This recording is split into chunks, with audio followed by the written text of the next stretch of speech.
যার অন্তরে ন্যূনতম কোনো অহংকার থাকবে, সে যতই আমল করুক সে জান্নাতে প্রবেশ করতে পারবে না।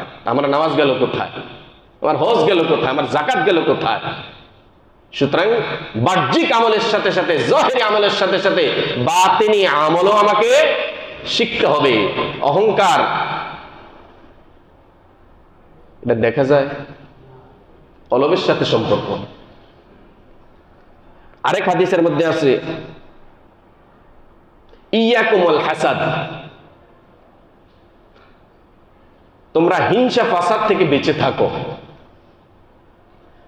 হিংসা ফাসাদ এটাও বাতিনি।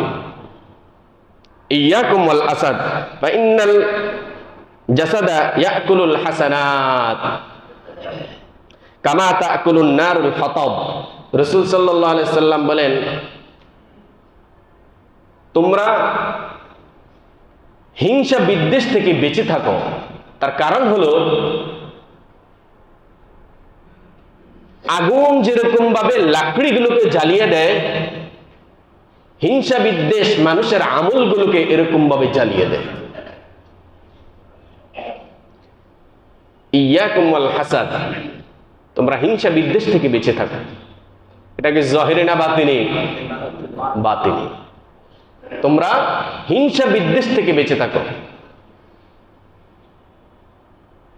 লাকড়ি যেরকম আগুনে জ্বালিয়ে দেয়, তোমার যত নেক আমল আছে সব নেক আমল তোমার হিংসায় জ্বালিয়ে দেয়। হিংসার আগুনে জ্বলে পড়া সব সারখার।